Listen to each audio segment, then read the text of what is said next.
slower than they used to be. Let me see, just looking for the results here. Okay, there's a benchmark comparison on the performance of 6 different Word versions over the years, Microsoft Word, and they summed up 5 typical operations. The fastest was Word 95 in 1995 at 3 seconds. Oh, Word that's 2007 great. was 12 seconds long. Uh-huh.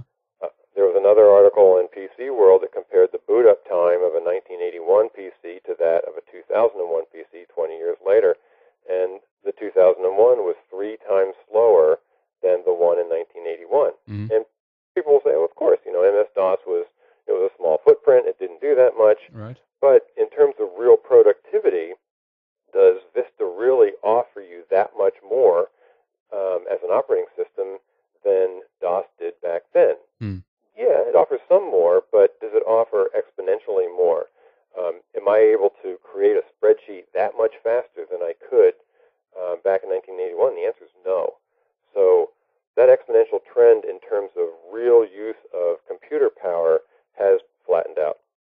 That's basically what you're describing there is the software and the clogging up of the software, and I think that either it was Ray Kurzweil or it might have been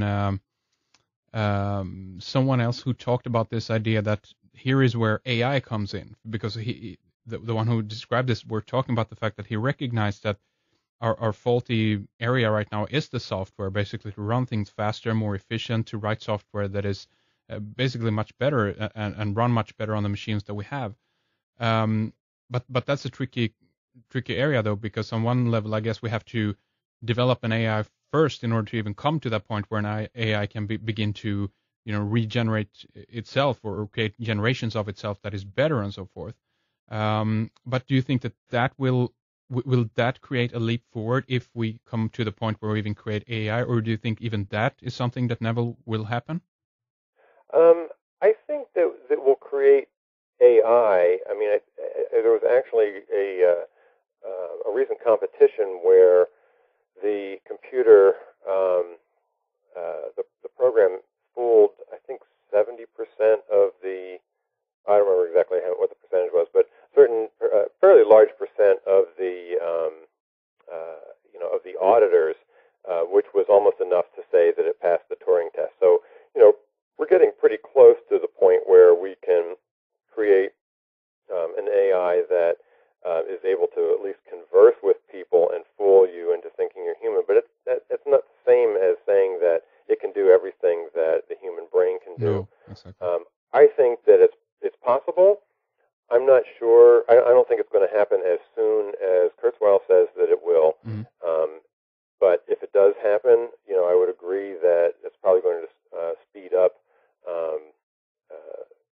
inventions quite a bit, which has the possibility of leaving humans in the dust, leaving us sort of as sort of second-class citizens. Yes. But the other thing that I'm a little concerned about is what is referred to commonly as infomania. Yes. And that's this idea that we can only assimilate so much growth in technology or so much change. And we see that in the workplace. Intel did a study back in 1999 that showed that people were spending, I think, 2.9 hours per day processing emails. And in 2006, they did a study showing that people were spending about 4 hours a day processing emails. So the growth of email interrupts has definitely increased over the years. If you project that forward, you get to the point in about 2013, as I showed in the paper, where you actually don't have enough time to do real work. You spend all your time just interrupt processing. Right. That's very inefficient. It's inefficient because not just because of the total number of interrupts that you have, but it causes a context shift in your head. You might be thinking about something, get interrupted, and to get back into the zone where you were, making progress on that thing you were thinking about takes time. So, we may have productivity tools that help reduce this effect, but we are no doubt reaching the limit of our brain's ability to assimilate change at a rapid pace. And so that's another limitation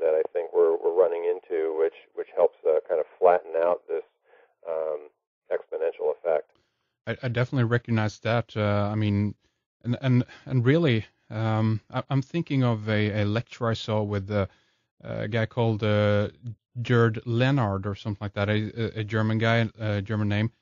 He's a kind of a media futurist. He was talking at Google in London, I think, a little bit about basically the future of the web. He was talking about in the context of how you market with the new environment of the web and so forth. But he mentioned a little bit about this as well, actually, about the development of Web 1.0 up to 2.0 and even up to 3.0 and further on, of course. But this basic idea that Web 1.0 was basically about accumulation of information, getting as much as you can.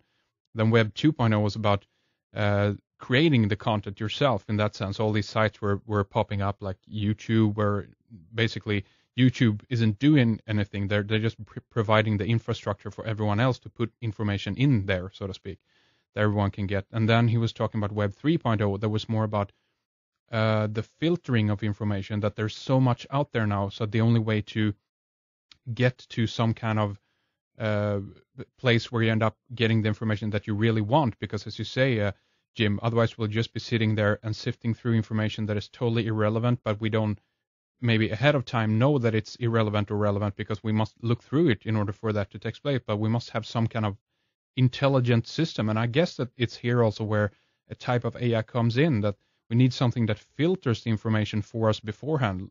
For instance, an email.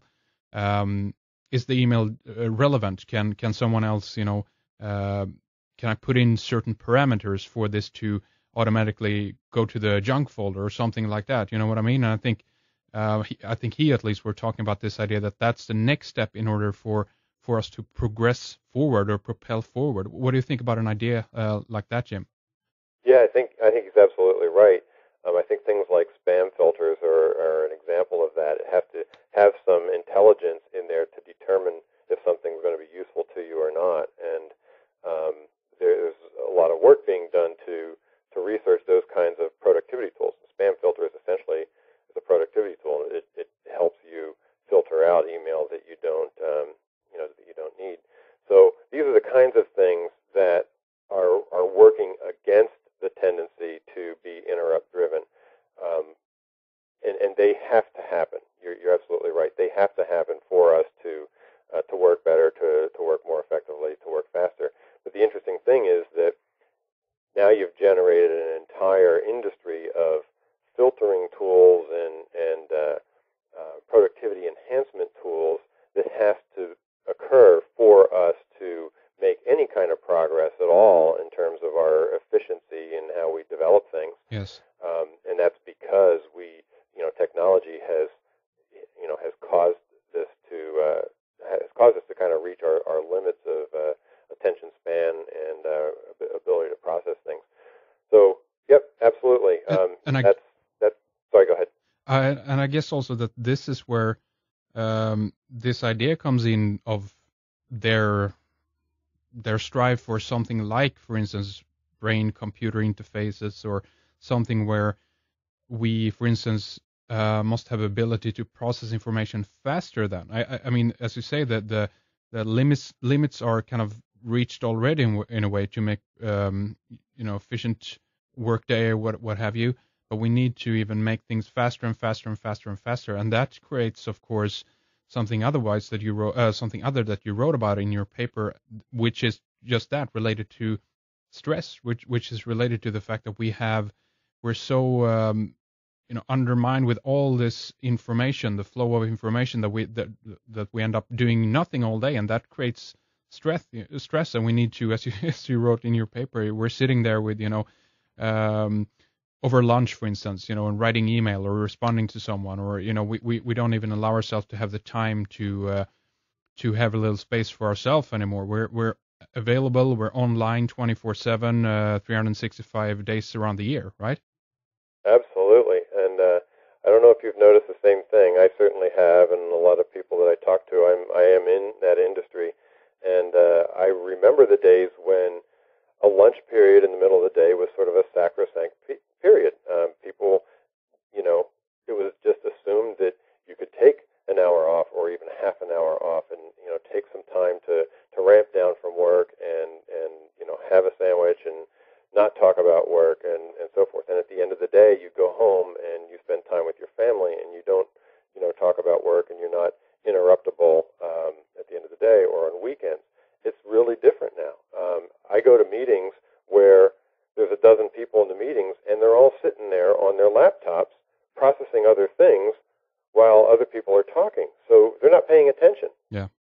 If you have 12 people in a room doing email on their laptop while somebody else is trying to carry on a conversation, then that's not productive work, and that's not productive behavior. Yeah. But that's the way things are. I watch people check their BlackBerries and their iPhones while they're eating lunch, just to make sure they don't miss an email. And there's an effect of feeling important that goes along with it. And there's also an effect of sort of an expectation that people respond quickly to interrupts. It used to be that if somebody sent you an email or left a phone call, it was reasonable to assume that you weren't going to respond within 5 minutes or even 30 minutes. But that period of time of expectation of response to an interrupt is getting shorter and shorter all the time. Yeah. So these are trends that just add to stress. They add to our inability to do real productive work, and they cause a flattening out of productivity. So unless there's an offsetting set of productivity tools or enhancements, as we talked about before, that trend is going to flatten out our ability to create AIs, to create the next generation of tools that allow us to progress faster. So this is what I mean by sort of a flattening effect. It's not that hey, we're never going to get there. It's that there used to be no impediments to the trend of Moore's law to develop artificial intelligence, but now there's tremendous impediments. Yes. These impediments are productivity impediments, and just basically, stress management impediments. Very interesting. I'd love to continue talking a little bit more about that. The idea of that the quality of work is something that will potentially, or that's something that's diminishing. I also want to get into a little bit more here in our next segment about the idea of quantum computers or biological computers as something else another type of technology might come on the scene that actually totally revolutionize things like this. And then maybe more, if you have the time for us, Jim, go into a little bit more about this idea of reality is something that has to do with how the way the brain even decodes reality, and if that's a part of the program or if just that's a part of kind of the holographic universe theory. But so I'd love to continue talking more with you here in the next segment, Jim. But before we round things off here for the first segment, go ahead and mention your website, because there's a lot of this kind of information up there for people who are interested in this. And of course, you have your book up there as well, The Universe Solved. Kind of talks more about the evidence for programmed reality. And is the best way to get a copy of the book simply go to your website, Jim? Is that correct? Yeah, sure. If you go to the website, you can order the book directly, and I'll sign the copies that are purchased from the website because I have those in stock. It's a hardcover book, and I'll sign those and send those out. But however, that pertains pretty much just to listeners from the United States. If you're in Europe or elsewhere, the best thing to do is go through Amazon. Now, I know the book's available on Amazon UK, and I know people in Australia have purchased the book, and some people in continental Europe.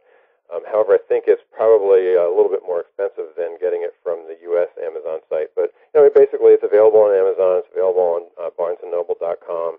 It's available in some bookstores, and it is available on the site, depending on where you are. Okay, very good. So the main website to check out there is theuniversesolved.com, and I will have these and other links up on redicecreations.com as well, so you can easily find links to the book and so forth. Okay, well, for this segment, thank you very much, Jim. Let's continue talking in the next segment. We'll take a short break, and we'll be right back. Thank you, Henrik. Thank you for tuning in. Don't miss our part 2 with Jim Elvidge. We're going